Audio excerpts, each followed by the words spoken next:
In my last video, and this is sort of a companion video to it, first of all, I'll be really curious to see what you guys make of that video. I was trying to talk about kind of a little intro to the concept of sacred geometry as it pertains to tarot, and I was doing so in the context of my Learn to Speak Tarot series and my discussion of the three principles of tarot as a language. That tarot is a language of image, it's a language of number, and it's a language of arrangement.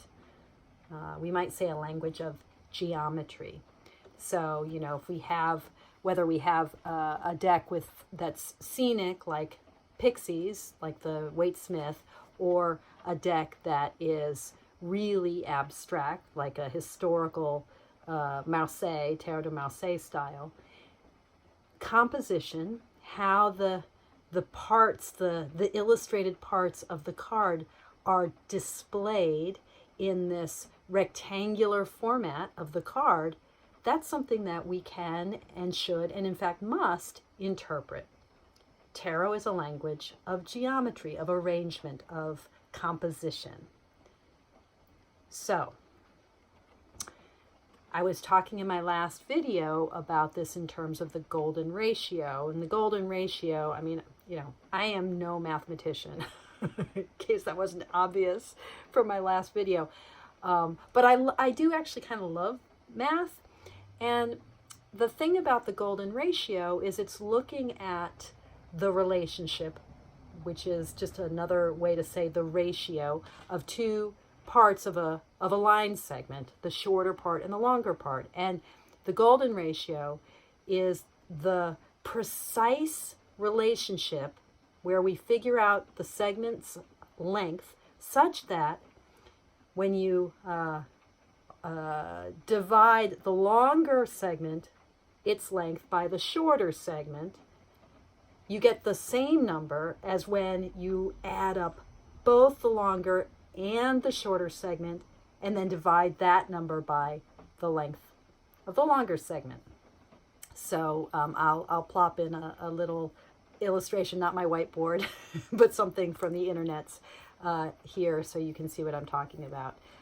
So the golden ratio, it's extraordinary. I mean, it's extraordinary that we can figure out a number that pertains to distance and space, to the way parts of the world, pieces of the puzzle of this life of ours fit together, relate to each other.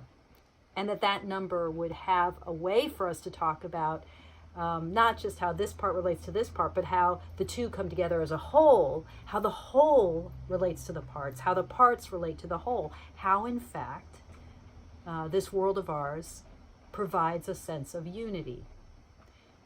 The golden ratio is all about discovering unity, discovering reflection and relatedness in a world that otherwise seems chaotic and random.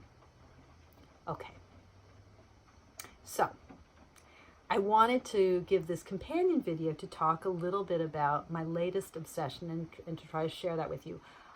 At Reader Studio one day, so back at the end of April, I'm in Queens, New York, you know, at the Marriott LaGuardia, having my mind blown by so many wonderful tarot practitioners. And I went to Walgreens because, you know, that's what you do when your mind is blown. I went to Walgreens. I walked up the street, went to Walgreens in search of snacks. And what I found was a whole, what do you call it? Like one of those rotating displays filled with playing cards. And they're so cheap compared to tarot. And Kelly Fitzgerald, I'm not sure if you watch my videos, but I just saw that I feel like there's one of the many beautiful synchronicities in the world is you just uploaded a beautiful video of your playing card collection, and it was so delicious to see. I've never collected playing cards. I mean, I've had, you know, a few themed decks like Shakespeare's Flowers, or, you know, people giving me things because they know I love Shakespeare, that sort of thing. But I've never collected cards. And apart from a minor obsession in high school with canasta, I haven't ever been much of a card player. I'd really love to play bridge. I'd love to be the kind of person who knows how to play bridge, but I don't. But I love tarot, and I found myself buying a copy of the Aurora Bicycle deck, which I got for like $7.95 at Walgreens, but you can actually buy it for cheaper from Amazon. I now know this is my backup copy because even when it comes to playing cards, I'm crazy that way. I also have this deck, which actually was, I guess, the first collectible playing card deck I bought, or was given to me. My husband bought it for me a few years back. And I think I've shown it on this channel. It's a reproduction of an 1864 deck. US Games makes it. It's a beautiful, beautiful deck. Backup copy. It's so beautiful that it has its little pouch. It's got squared corners because it's a historical deck, and it's not reversible. I mean, there's a name for this. I can't remember the name. Double-faced Royals. It doesn't have that. I mean, it is reversible in the pips, but yeah, it's a wonderful deck. Anyway, so yeah, I found myself getting the Aurora deck, and you know, I mean, first of all, it's plasticized. It's made, I mean, the kind of bicycle air cushion, you know, this is made for cardistry. I am a very clumsy shuffler. I am not a cardist. You know, I think probably not that many of our community here in the world of tarot are, you know, the kind of people who do beautiful things, you know, the things that they can do with cards. That's not my relationship to cards. My relationship is as a spiritual practice tied to mindfulness and tied to the forms of divination that I relate to a mindful tarot practice. But I gotta say, riffle shuffling, overhand shuffling, fondling with I'm clumsy, with a bicycle deck of playing cards is delicious. Delicious. Oh, and there's this thing, double backers. Again, I'm sort of new to this playing card world, so I'm not sure how these get used. I imagine it's something that gets used in cardistry. Some of you may know, and please share in the comments below. I'm just learning about that world. Anyway, so why am I obsessed now with playing cards? I've been reading every day with my Aurora deck, and sometimes mixing it up with a tarot deck. These days I've been playing a lot. I'm looking for it. It might be in my bag still. Playing a lot with my Raven's Prophecy, or with a Marseille style deck. But my go-to right now is my Aurora. I did just purchase this Oreo deck, which uses the golden ratio in its design. And so I talk about that in the video I uploaded earlier. This is not as, the cardstock is the same, but it's not quite as pretty. The pips are not custom, so, you know, the difference you can see with this deck. Just the sort of beautiful, it's got this kind of, I wonder if that's in focus, not so much, background, and then the borders, the gray borders have the suit element. It's just a really, really beautiful deck. But why am I reading with playing cards? So here's the thing.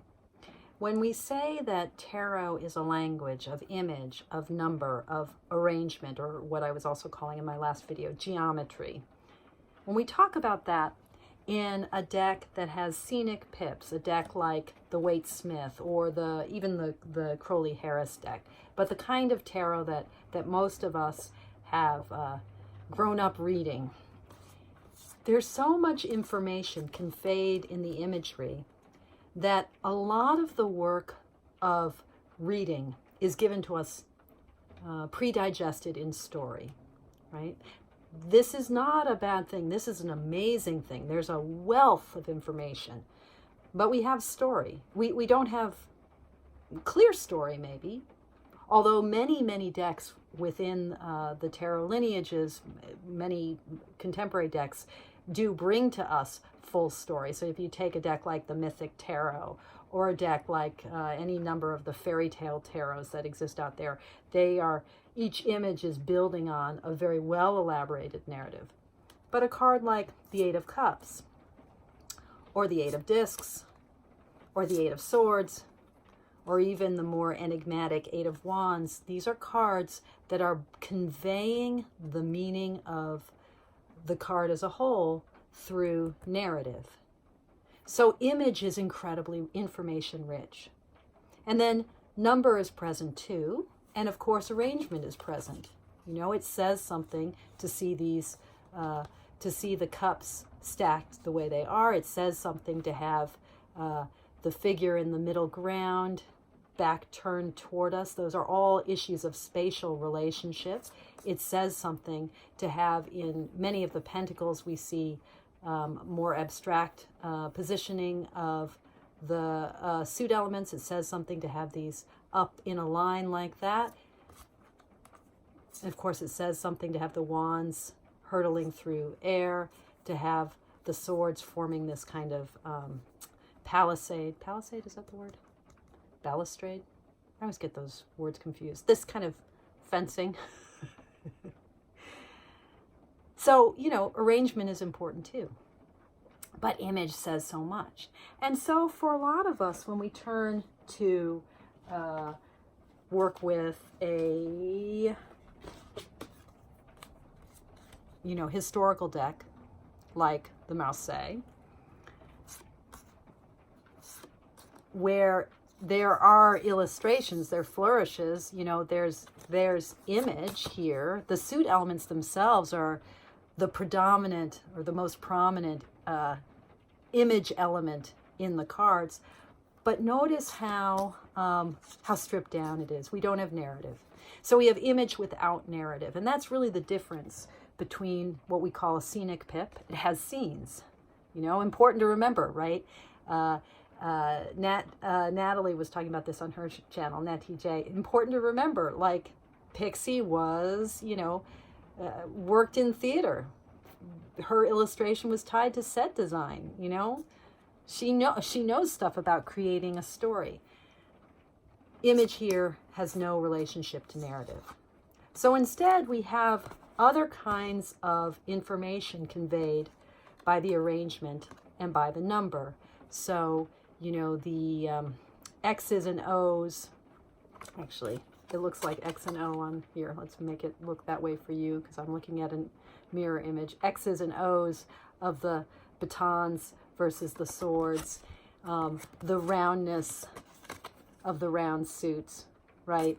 The way in which evenness and oddness is conveyed. So in the pointy suits, the difference between, you know, a odd number and an even number is whether there's penetration of that open space or whether there's something that goes through the center of the X. So there's lots of information conveyed here, but nowhere near the kind of narrative information that we have with scenic pips. And then we get to playing cards, and we have a further reduction of information. So, you know, if the difference between, you know, this and this is, oh no, we have no story. The difference between this and this, again, we have no story, but also the Eight of Spades, its arrangement is just like the Eight of Hearts, is just like the Eight of Clubs, is just like the Four of Diamonds. Sorry, the Eight of Diamonds. You knew, I hope, what I meant. So now we have a further reduction. We don't have the suit elements as prominent, and thus we don't have the arrangements creating as much difference across the suits. So in playing cards, we're now really thrown back in a very, I'm thinking of it at the moment as a very pure way on geometry. Color, we're reduced to 2. And whatever is conveyed by the suit element, which is the only place imagery comes in. So we've got image in the form of the suit element, we've got number in the number of elements, and we've got arrangement in a way that is consistent across all 4 suits, so less informative. So more abstract. What this reminds me of is there's this moment in The Matrix. You remember that movie, 1999? Is that right? Where one of the characters in the real world is looking at a screen of code that conveys the artificial reality of the computer matrix world. And it's just lines of, it's code, it's just lines of I guess, zeros and ones that are sort of streaming across the screen. And he says, you know, I look at this and I don't see numbers anymore. I see, you know, woman in a red dress, cheeseburger, dog, house. Working with the playing cards, it's seeing the same, it's building the capacity to see the same richness of information in the abstraction of the card. This to me is profoundly cool, and I am obsessed.